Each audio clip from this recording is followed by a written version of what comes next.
Evidencias del crimen.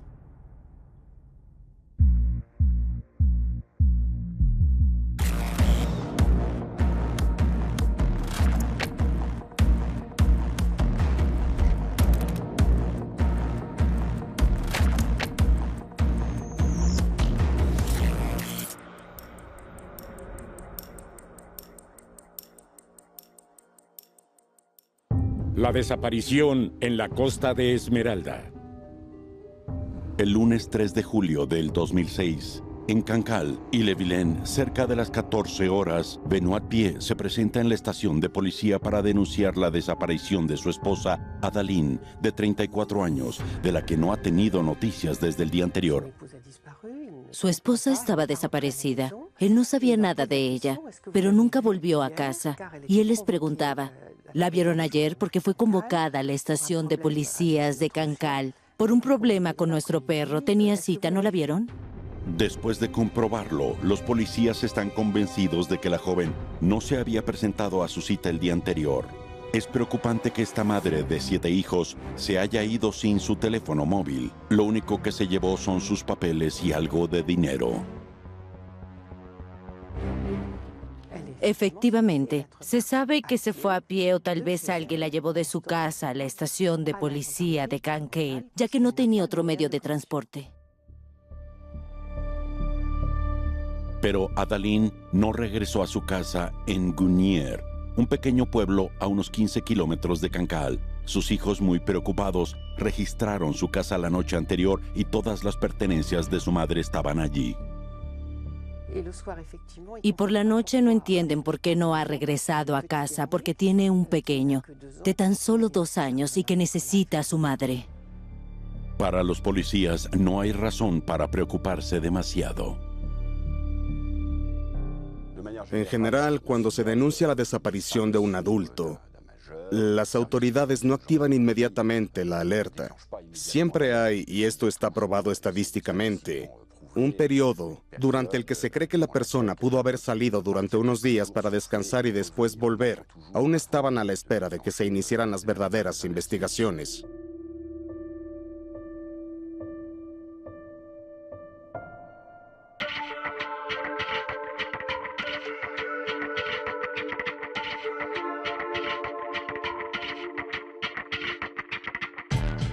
Dos días después, todavía no hay noticias de la joven. Los policías de Cancale se trasladan a la casa de la familia y ahí Benoît les informa que su esposa había regresado a casa con total discreción y se ha vuelto a marchar. La hija mayor había estado en la habitación de su madre y había visto que toda su ropa estaba allí. Y luego, al regresar a la misma habitación 2 días después, se dio cuenta de que las cosas habían desaparecido. Benoît Piet da a los investigadores información que confirma la sospecha de que su esposa ha abandonado su casa. Por un lado, la desaparición de los cuadros con las fotografías de los padres biológicos de su esposa. La ropa también había desaparecido y la posibilidad de que hubiera vuelto por la noche para recoger los objetos que le faltaban se ve reforzada por el hecho de que había llaves fuera de la casa y ella pudo haber entrado fácilmente.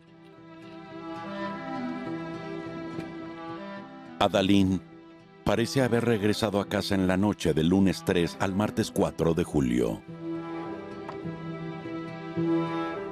Su marido informa a los policías de un importante testimonio que había escuchado en el pueblo.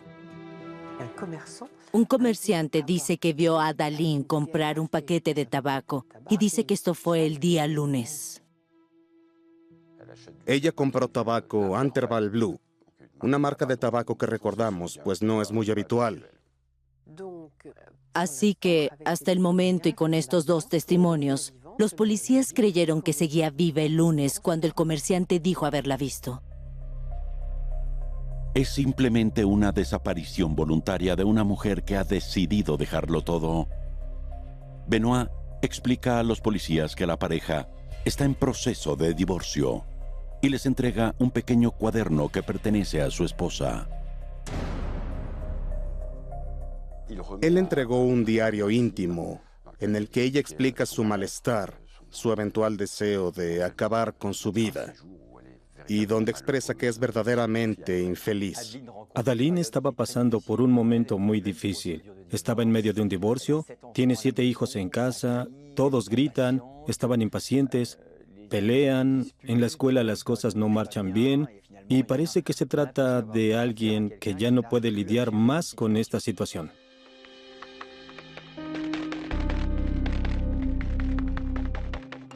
Pasan semanas y meses y la madre sigue sin aparecer. De julio a septiembre de 2006, no hay mucho avance y comenzamos a preocuparnos porque Adaline no da señales de vida. No hay llamadas telefónicas y esto no es propio de ella. Decidir irse sin avisar a sus hijos. La situación comenzó a tornarse preocupante. Cuando no había usado su identificación ni su teléfono, no había retiros de dinero. Eso era realmente muy sospechoso. A partir de septiembre de 2006, el caso que hasta ahora había sido gestionado por la policía local se transfiere a la Brigada de Investigación de la Policía Nacional, es decir, al siguiente nivel, y se inician las investigaciones y las entrevistas. Ahora a cargo de la investigación, los policías de Saint-Malo interrogan primero a los testigos del caso, empezando por el comerciante que aseguraba que había visto a Adaline comprar tabaco el lunes 3 de julio. El vendedor dice que no puede recordar si vio a Adaline el lunes por la mañana o en los días anteriores a su desaparición. Esto cambiará todo para la policía porque pensaban que Adaline estaba viva hasta ese lunes por la mañana, pero ahora ya no tienen ninguna evidencia que apoye la teoría. Y así vuelven a la primera versión. Adaline desapareció el domingo. Mientras continuaban sus audiencias, los investigadores se enteraron de que Adaline solía salir por la noche a dar un paseo por la carretera nacional.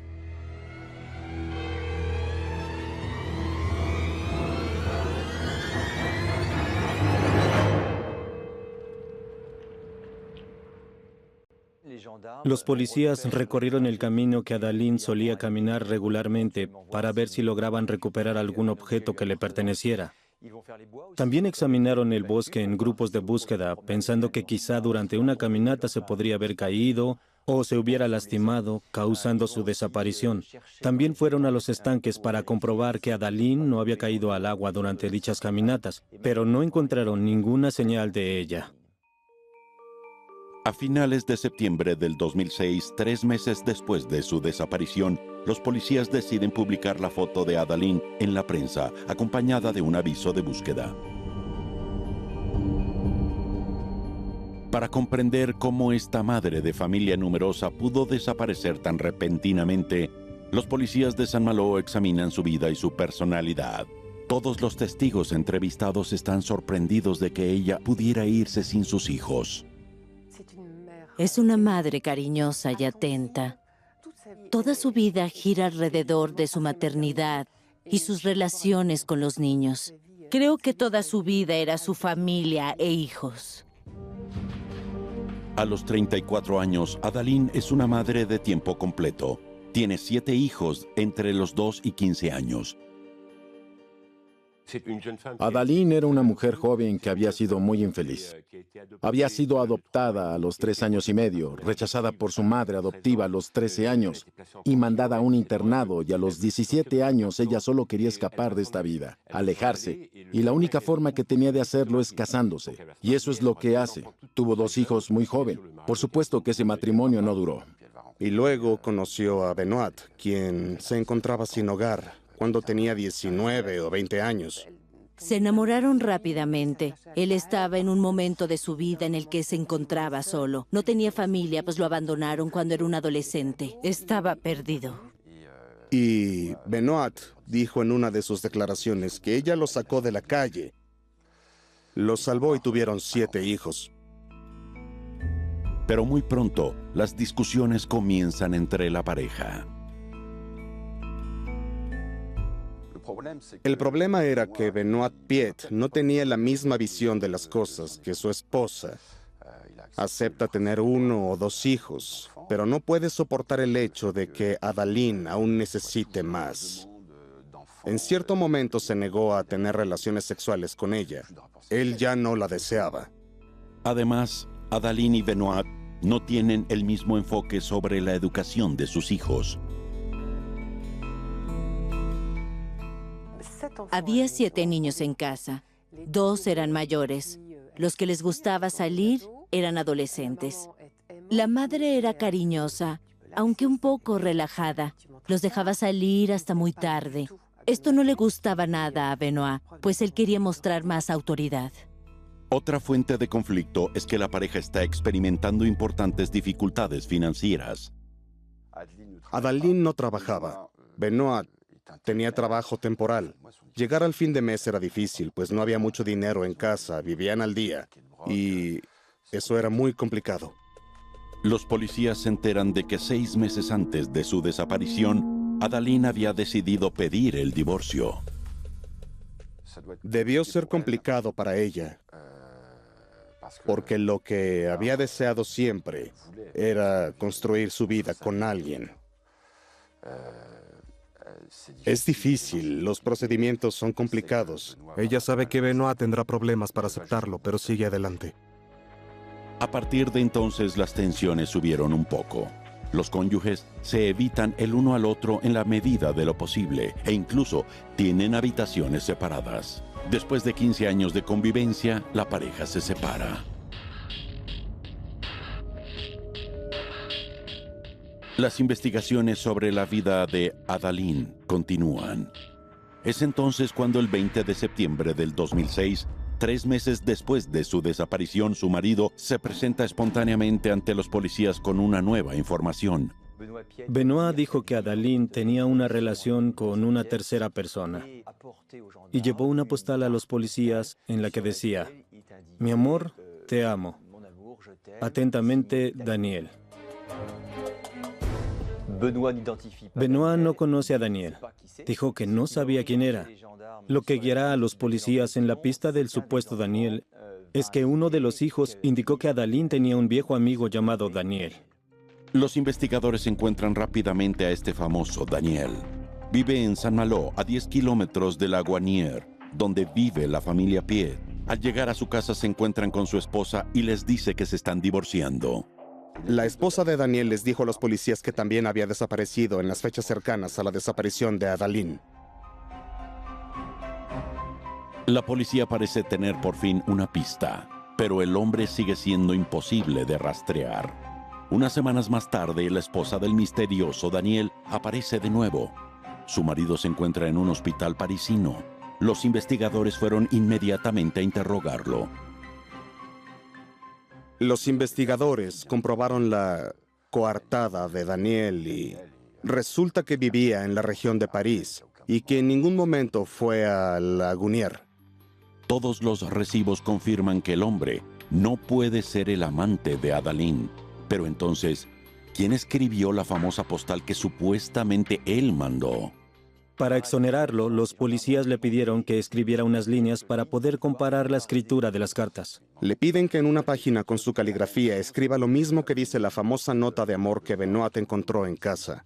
Al compararlas, las escrituras eran completamente diferentes, lo que definitivamente descarta la versión del amante o que se trate de Daniel.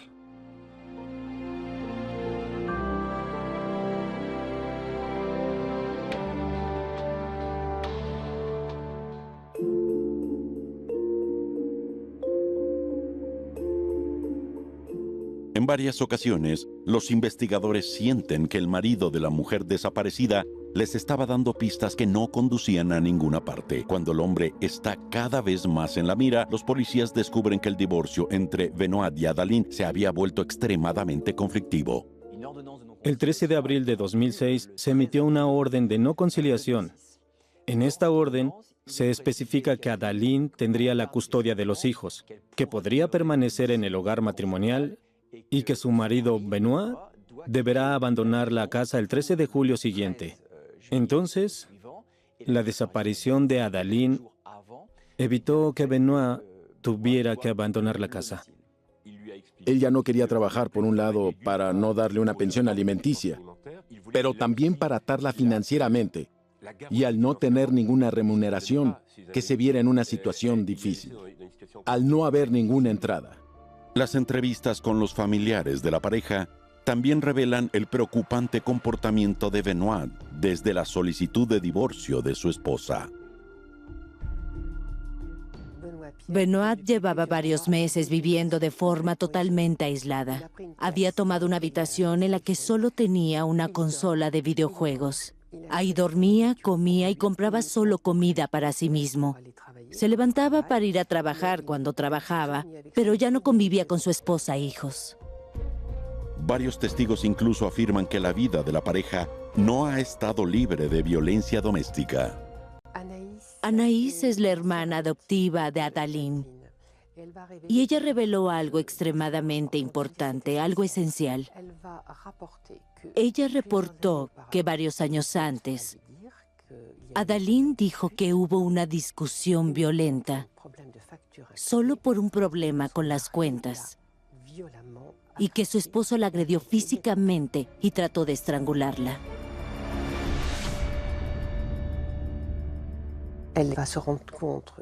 Ella vio las marcas rojas y púrpuras en la tráquea de su hermana, en el cuello de su hermana, e incluso vio claramente las 8 huellas dactilares.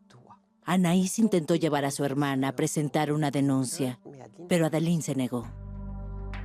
Durante años, Adaline soportó la violencia de su marido. Y si había decidido pedir el divorcio, era porque el hombre era igual de brutal con sus hijos. Todo era un pretexto para insultar, pero no solo a Adaline. Todo era un pretexto para insultar a los niños. Los llamaba sinvergüenzas, perezosos y demás. Ese era el lenguaje de Benoit hacia sus hijos. No lo digo yo. Eso declaró Adaline.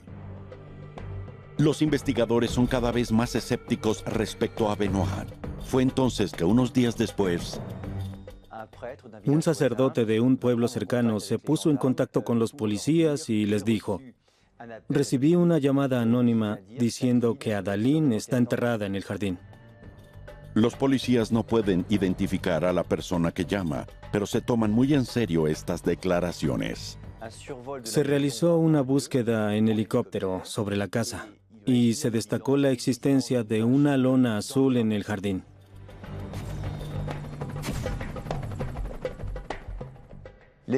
Los policías se preguntaron si Adaline está bajo la lona en cuestión.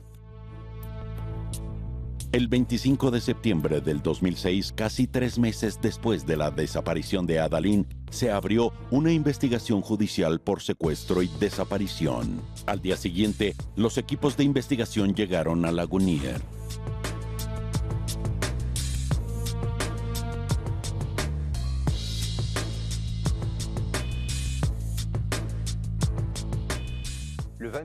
El 26 de septiembre, por primera vez, los policías entraron en la casa Piet con equipos técnicos, científicos y perros de búsqueda.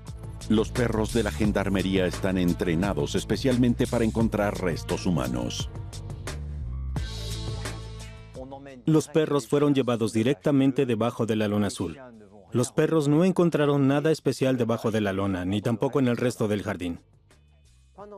A lo largo de este periodo y de forma sorprendente, Benoit se mantuvo impasible, lo que sorprendió a los policías. Las investigaciones continúan en el resto de la casa. Y ahí los investigadores notan un detalle intrigante. La escalera que conduce al primer piso es una vieja escalera de madera que suena en cuanto pones un pie en ella. Entonces resultaba sorprendente que si Adaline había entrado en la casa para recoger las cosas que le faltaban la noche del 3 de julio, nadie la hubiera escuchado. Los policías se sorprendieron mucho al descubrir el extraño lugar en el que Benoit se había instalado alejado de la casa de la familia. La habitación de Benoit era muy especial porque tenía principalmente decoración india. Tapices, plumas.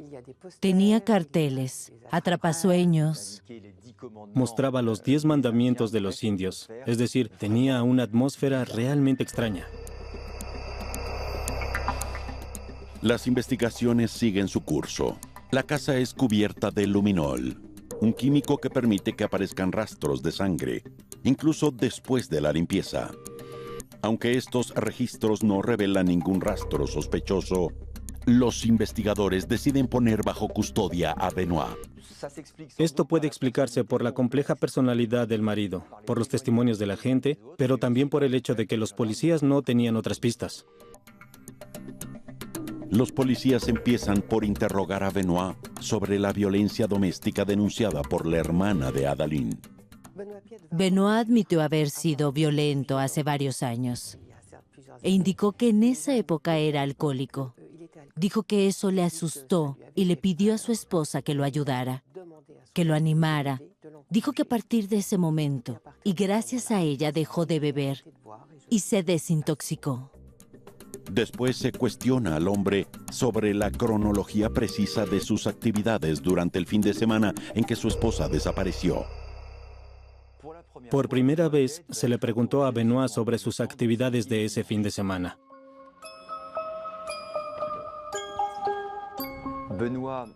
Benoit dijo que el sábado por la tarde llevó a uno de sus hijos a Cancale con su familia para ver el partido de cuartos de final de la Copa del Mundo, Francia contra Brasil.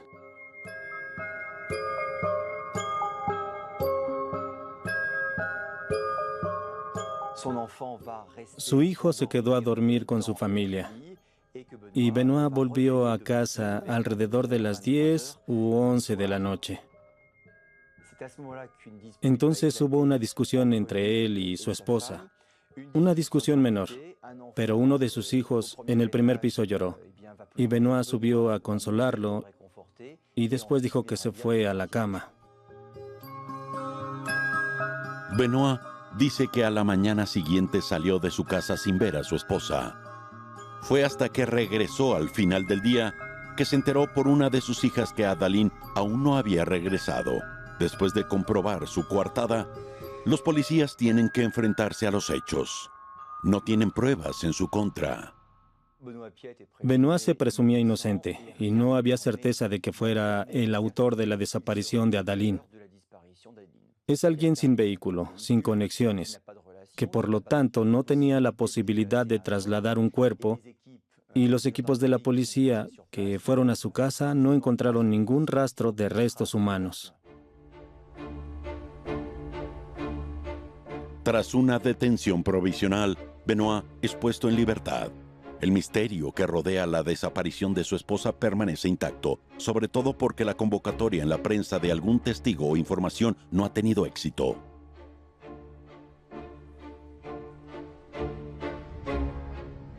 Los meses pasan y los policías aún no tienen pruebas para saber si Adaline está viva o no. 6 meses después de la desaparición de Adaline, estábamos en total incertidumbre y la investigación fue asignada a la sección de investigación de Rennes. El 18 de diciembre del 2006 se creó una unidad especial dedicada a este caso. 7 policías empezaron toda la investigación desde cero. El objetivo es reexaminar todas las teorías una por una, empezando por la del accidente. La investigación se repitió. Se sondearon las masas de agua de toda la región. Se hizo toda la investigación del terreno en los bosques de alrededor y de una manera mucho más amplia. Realmente se hizo una búsqueda efectiva del cuerpo o paradero de Adaline en la región.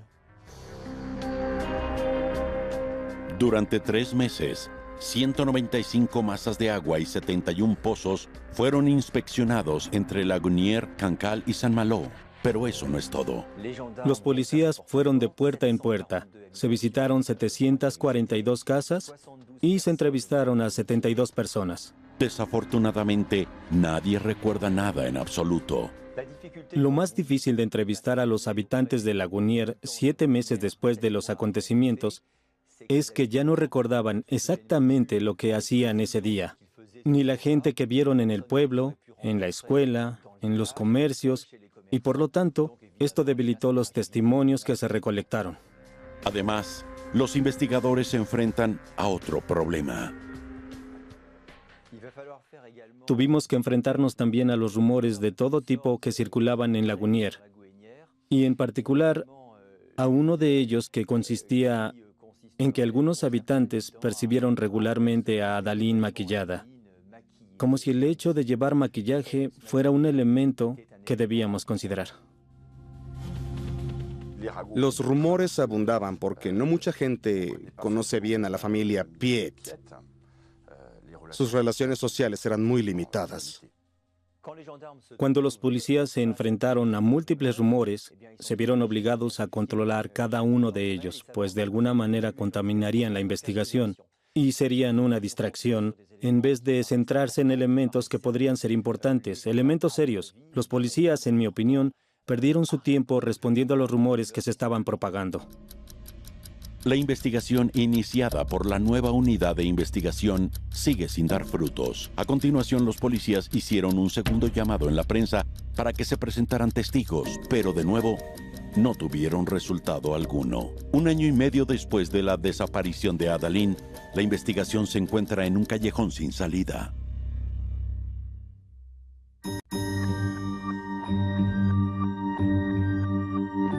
Adopción de Adaline. Los policías no quieren excluir que Adaline siga viva. Puede haber huido para intentar encontrar a sus padres biológicos, pues la joven tuvo una infancia extremadamente caótica y dolorosa. Adaline nació en abril de 1972 en Niza. Fue abandonada por su madre. La entregaron a una nodriza, pero esta mujer la maltrataba y la pequeña Adaline fue acogida por servicios infantiles. Después fue adoptada por una extraña pareja que tenían la familia adoptiva más grande de toda Francia, ya que habían adoptado 24 niños.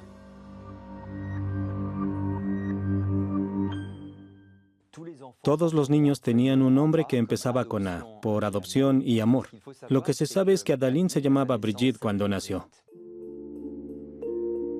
Sus padres adoptivos la rebautizaron como Adaline. Es la 7ª hija adoptada por esta extraña pareja que no le da afecto ni educación.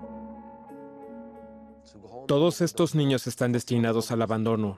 No se puede tener 24 niños bajo el mismo techo y dar afecto a todos. No es posible. Cuando fue adoptada por ellos, la condenaron a un segundo abandono. La familia se instaló en Saint-Benoît, no lejos de Cancale, en el castillo du Colombier. Mucha gente se mostraba interesada en la familia y poco a poco se convirtieron en una especie de comunidad que recaudaba dinero. Organizaban conferencias que resultaban un poco esotéricas. Recuerdo que en los jardines del castillo instalaban tipis para darle una atmósfera chamánica. Es una familia que da mucho de qué hablar en Saint-Malo, porque era sospechosa de acciones sectarias. Los investigadores decidieron investigar esta pista y registraron el castillo de Colombier, pero Adaline no está ahí y no se ha encontrado ninguna prueba de su paso. Los policías siguen pensando que la joven pudo haber ido en busca de sus padres biológicos. El rastro de adopción de Adaline también está siendo investigado porque, aunque Adaline había sido adoptada hace mucho tiempo, había perdido a su padre adoptivo unos meses antes y había demostrado a todo el mundo su deseo de reunirse con su familia. Después de la muerte de su padre, ella logró acceder a la habitación donde estaban esos documentos y encontró lo que necesitaba para encontrar a sus padres biológicos. Los investigadores logran identificar que los padres biológicos de Adaline viven en Niza. 2 policías se dirigen ahí inmediatamente, pero la pareja les explica que la joven nunca apareció. Para estar seguros, los policías registran la casa, pero no encontraron rastro de la joven y sigue desaparecida.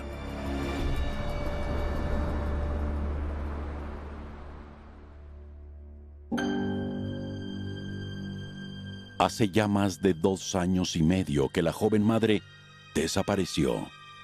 Y los policías de la sección de búsqueda de Rennes han seguido todas las pistas posibles. Todas menos una, la del marido Benoît. Con el paso del tiempo, la policía había investigado varias pistas a fondo, pero siempre el que nos guiaba hacia una u otra dirección era Benoît. Las pistas eran examinadas por meses y nunca los llevaban a nada.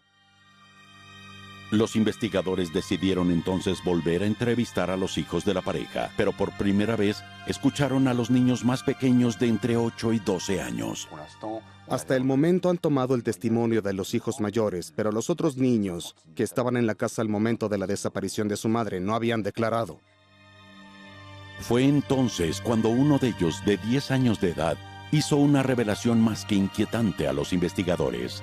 El día anterior a la desaparición de su madre, el niño no solo despertó por una disputa entre sus padres, como explicó Benoit a la policía, sino que también escuchó algo mucho más inquietante. Él dijo que escuchó a su madre gritar: «Detente».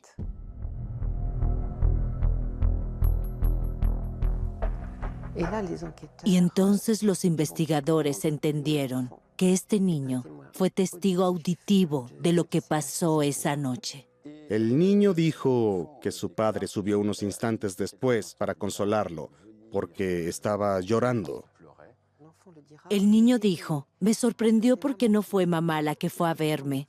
Por primera vez fue papá el que entró en mi habitación para consolarme». Otro factor decisivo es que hasta ahora los investigadores estaban convencidos de que los hijos de Adaline habían visto a su madre salir de la casa el domingo para ir a la estación de policía, pero con estas nuevas declaraciones esa certeza se rompe.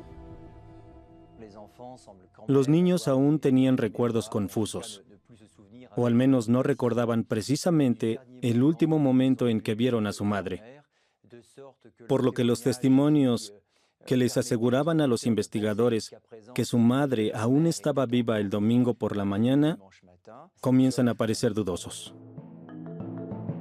Entonces, Adaline fue vista por última vez, no el domingo, sino el sábado por la noche. Los investigadores deciden revisar los registros telefónicos de su esposo durante la noche del sábado al domingo. Él recibió una llamada de la cabina telefónica de Lagunière. Hay que recordar que Adaline ya no tenía dinero para pagar su teléfono móvil y debía llamar desde una cabina. Los investigadores notan que justo después hay una llamada a la policía que duró solo unos segundos. La hipótesis planteada por los servicios de investigación es que Adaline, por primera vez a la 1:43 de la madrugada, llama a su marido para averiguar dónde se encuentra, y al no verlo regresar, y cuando no contesta el teléfono, llama a la policía media hora más tarde para pedir ayuda ante el hecho de que su marido haya desaparecido con uno de sus hijos. Esa noche, Adaline estaba viva. Seguía en Lagunière. Probablemente intentó contactar a su marido por teléfono. Por lo tanto, lo sorprendente es que Benoit dijo a los investigadores que había regresado alrededor de las 11:30 de la noche. El 10 de junio del 2008, Benoit es detenido. Y esta vez los policías tienen suficiente información para intentar desestabilizarlo. Durante esta detención policial, que duraría mucho tiempo, los investigadores se esforzaron por confrontar a Benoit Piet con sus inconsistencias. Una de las principales incoherencias sigue siendo el problema del momento de la desaparición de los marcos fotográficos, ya que la versión de Benoit Piet siempre ha sido que Adaline regresó la noche del 3 a recoger sus cosas. Si Benoit afirma que su esposa regresó a casa la noche del 3 de julio, algo no tiene sentido, porque desde el principio de la investigación, la vecina de la pareja dijo a los policías que ella estaba presente cuando el hombre notó la desaparición de los famosos marcos fotográficos. Sin embargo, está segura de que fue el lunes 3 de julio. Después de 24 horas de detención policial, Benoit se quiebra por primera vez e indica que es el autor de la desaparición de los cuadros, objetos personales, y dice que esa noche no volvió a casa como afirmó a las 10 u 11 de la noche, sino que pasó un tiempo en un bar bebiendo cerveza. Benoit admite haber tomado 10 cervezas esa noche. Por lo tanto, los investigadores deducen que cuando regresó a su casa estaba borracho. Sintiéndose acorralado, el hombre deja de responder a las preguntas. Los investigadores deciden tomar un descanso. Después de hora y media, se reanuda el interrogatorio y esta vez el hombre comienza a hablar. Benoit se levantó, gritó y les dijo a los policías: les diré la verdad. La verdad es que cuando me levanté por la mañana a las 7:30, entré en la cochera y descubrí el cuerpo de mi esposa colgando de la viga.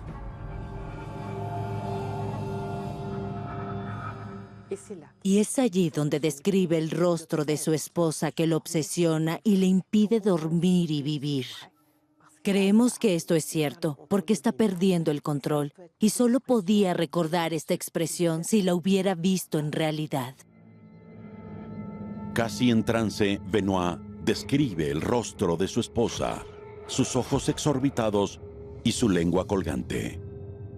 Los investigadores quieren aprovechar la detención para obtener más información del ahorcamiento.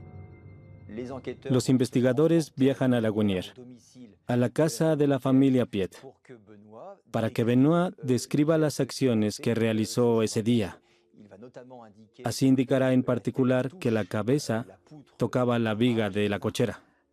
Dijo que no sabía qué hacer y entró en pánico. Les dice a los investigadores que bajó el cuerpo, lo llevó al jardín y decidió enterrarlo. Es entonces cuando Benoit le cuenta a los asombrados policías sobre la asombrosa secuencia de los acontecimientos. Sintiéndose sospechoso, el hombre desenterró los restos de su esposa y los hizo desaparecer en el horno de pan del jardín familiar. Cremó estos restos humanos 3 veces, y esta cremación duró todo el día, cuando estaba solo, cuando los niños estaban en la escuela. Un equipo científico es enviado inmediatamente a la casa de los Piet, donde toman muestras del lugar donde Benoit dice que enterró el cuerpo de su esposa y luego del horno de pan del jardín. En la supuesta tumba de Adaline se encuentran pequeñas piedras blancas, también fragmentos de hueso que se pueden asimilar a los huesos de los dedos. Y al preguntarle a Benoit qué eran esas piedras blancas, él dijo que era yeso. También se recolecta un misterioso polvo blanco de la cochera de la familia. Ahí mismo los investigadores incautan una bolsa etiquetada como cal viva. La cal viva se utiliza generalmente para ser dispersada sobre los cadáveres y provocar la descomposición de la materia orgánica, y también para eliminar el olor a putrefacción. Pero Benoit afirma que nunca ha utilizado esta cal viva. Todas las muestras y los artículos incautados se envían al laboratorio para su análisis. Benoit es acusado de asesinato de su cónyuge e inmediatamente encarcelado en la prisión de Saint-Malo, mientras que los 7 hijos de la pareja son colocados en hogares temporales.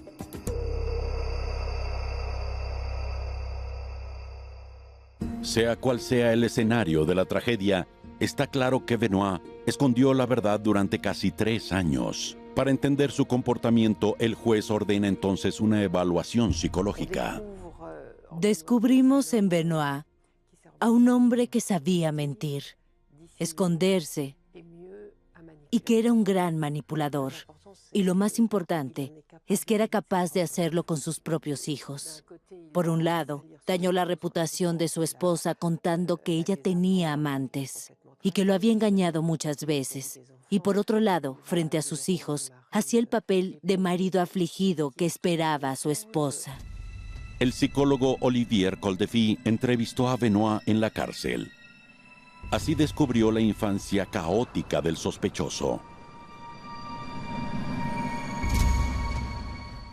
El padre de Benoit, un pescador, estaba en el extranjero la mitad del año y cada que regresaba era extremadamente violento con su hijo.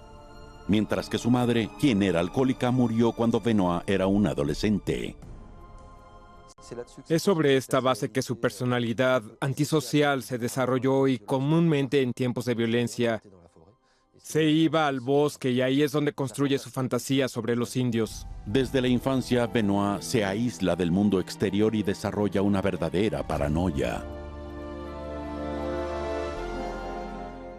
La paranoia es que los demás y el campo social son potencialmente peligrosos y dañinos para una persona.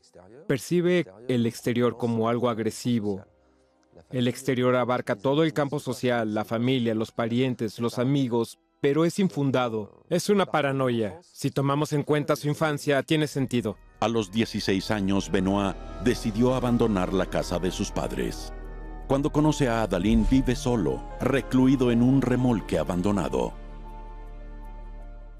Fue su esposa Adaline quien vino a salvarlo de la calle. Esta mujer era su salvadora, lo ayudó como su madre nunca lo hizo. Ella es la única persona que lo anima a salir del estado en el que vivía, como si hubiera sido enviada a salvarlo de su destino. El hombre incluso le confió a un experto que veía a Adaline como la madre que no había tenido y que era su esperanza de rehabilitación. Cuando esperamos que una persona venga y restaure todo un pasado desintegrado y roto, tenemos un nivel de exigencia sobre esta persona que no podrá cumplir. Esa persona está destinada a decepcionar. Ahí es donde se vuelve peligrosa. De hecho, cuando Benoit se da cuenta de que su pareja está fracasando, su decepción es inmensa. Desde entonces el hombre se encerró en su universo y desenterró el hacha de guerra. Es aquí cuando él experimentó el más alto grado de la traición. Cuando él recibió la orden de la no conciliación, creo que él no creía que ella pudiera dar el paso de ir a la corte, de conseguir a un abogado y tomar acción ante los tribunales. Llevar sus problemas ante la sociedad, lo que él más odia, fue el momento de máxima tensión. Pero frente a los investigadores, Benoit persiste. Afirma que no mató a su esposa.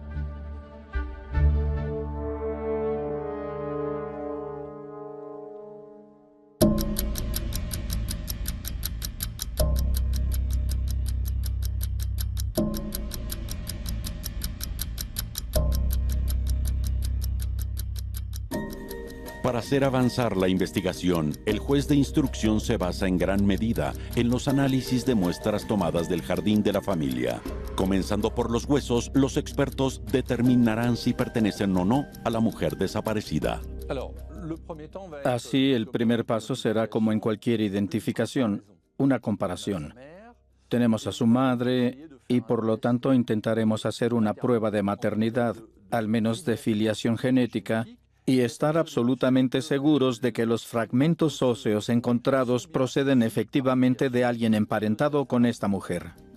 Al comparar las pruebas genéticas de los huesos con el ADN de la madre biológica de Adaline, los resultados son claros. Había una relación directa, es decir, de madre e hijo, entre los fragmentos de hueso encontrados y la persona a la que se le tomó la muestra. Ya no hay dudas. Los huesos encontrados son los de Adaline.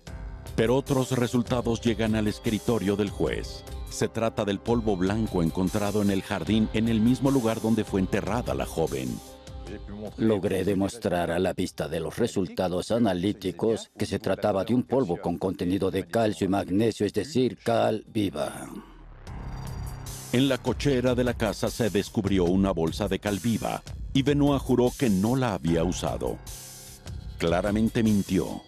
Otra pista confirmará que usó cal viva para ocultar el cuerpo de su esposa, al igual que las pequeñas piedras blancas que Benoit había identificado como yeso.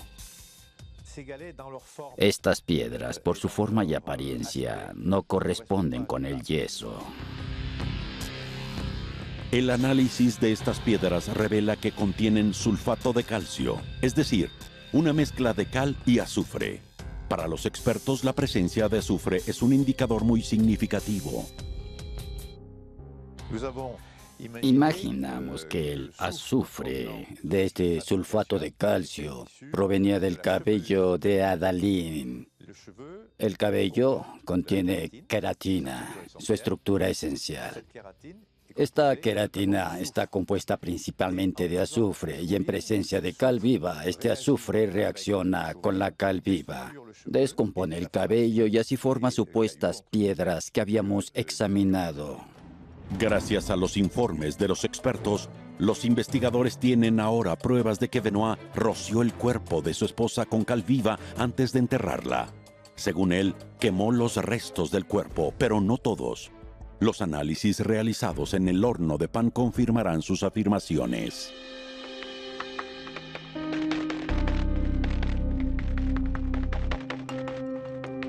El 3 de octubre del 2008, más de 2 años después de los acontecimientos, se llevó a cabo una reconstrucción en presencia de un médico forense y de Benoit. El objetivo es determinar si su esposa realmente se ahorcó, como él dice.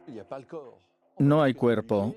Por lo tanto, tuvieron que reimaginar cómo podría haber ocurrido la escena, repitiendo las palabras del acusado, y luego modelar un maniquí.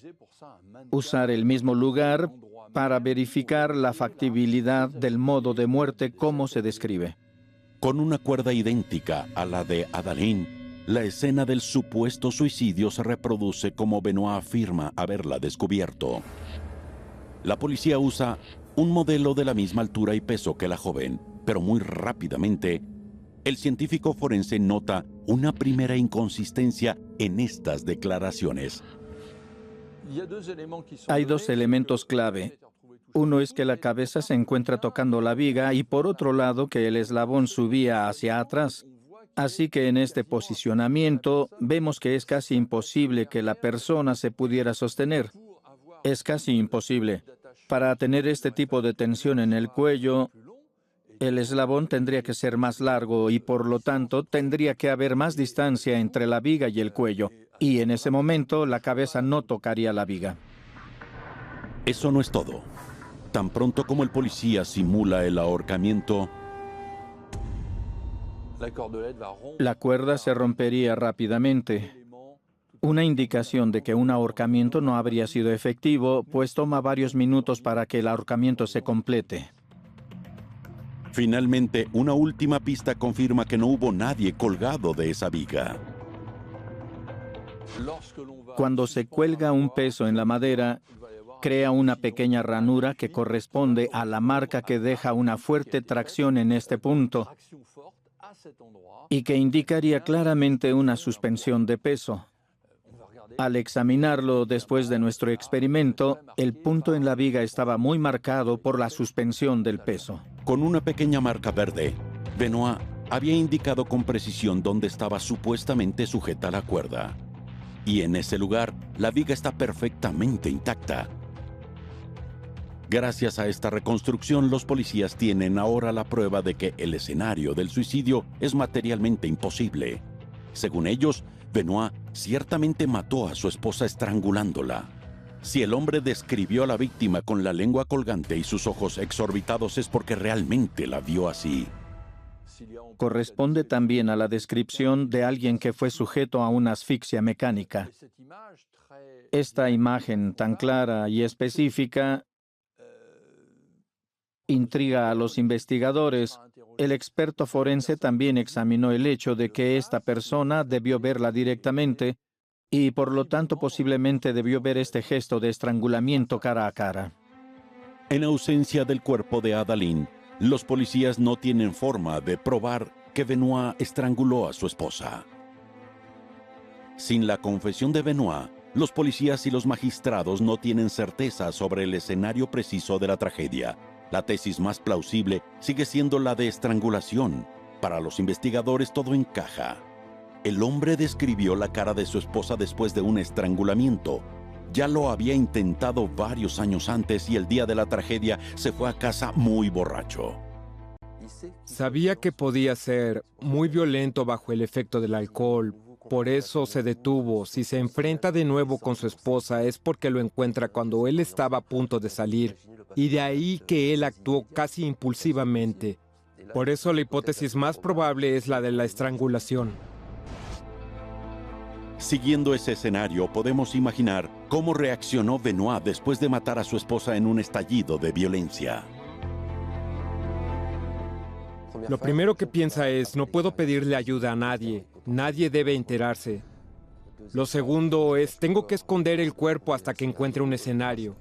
Después volveré a ver a los niños a ver cómo están y así me aseguro que ellos tampoco sean testigos. Se asegura que sus hijos no vean el cuerpo de su madre y sean ellos quienes lo denuncien.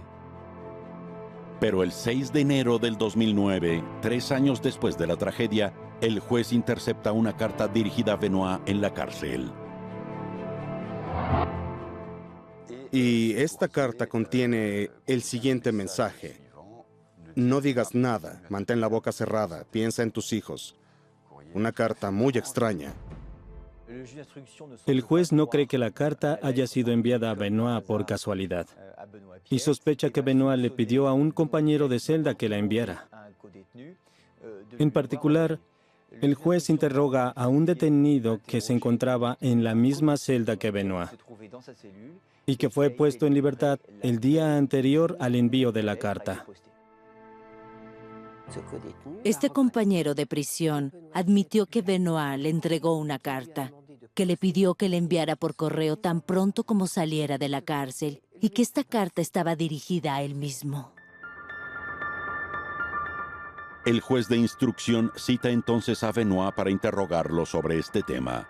Lo confronta ante la confesión de su compañero de celda y es entonces cuando el hombre comienza a llorar y entrega una nueva versión de los hechos.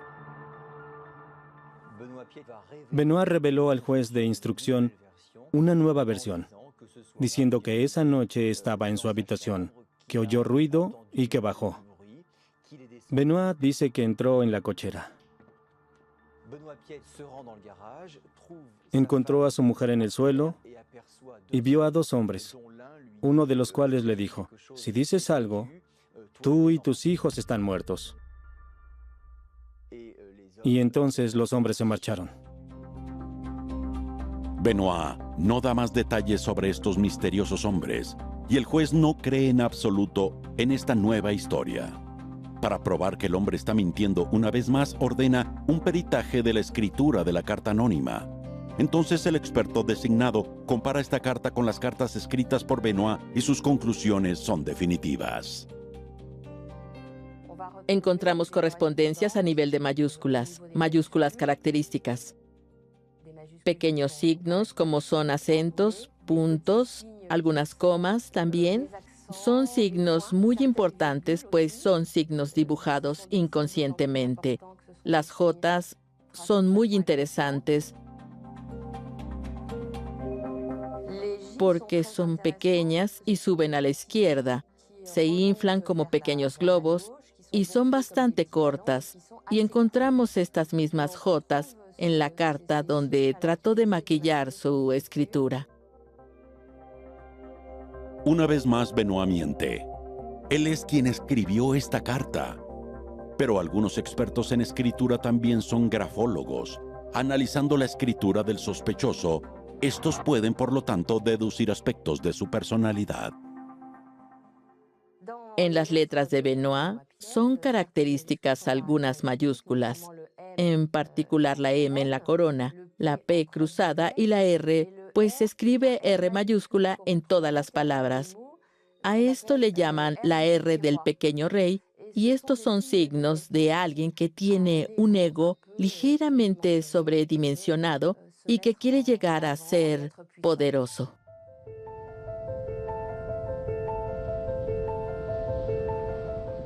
El caso de la persona desaparecida en Cancale pasará a la historia como una investigación verdaderamente extraordinaria. Primero, porque tuvo lugar en una familia de 7 hijos.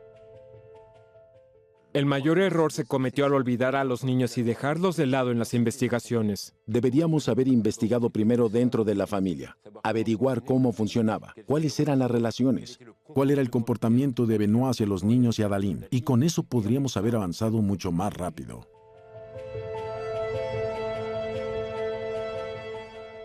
Al final pasó todo lo que Adalín no quería que sucediera. Es decir, que los niños perdieran la unidad familiar que ella quería crear, que había soñado. Estos niños están en hogares temporales, ya no tienen padre ni madre. Otro aspecto que también hace que el caso de Adalín sea excepcional es la ausencia de un cadáver. Mientras no tengamos un cadáver y no podamos demostrar que Benoit quería matar a su mujer, no podemos calificarlo de asesinato. Y la cuestión que se decidirá en el juicio es si Benoit será condenado por asesinato o por agresión con resultado de muerte de manera involuntaria.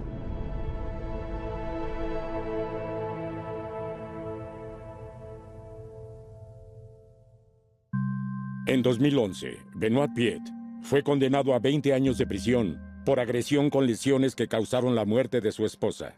El tribunal no reconoció la intención de matar. Él no apeló esta decisión.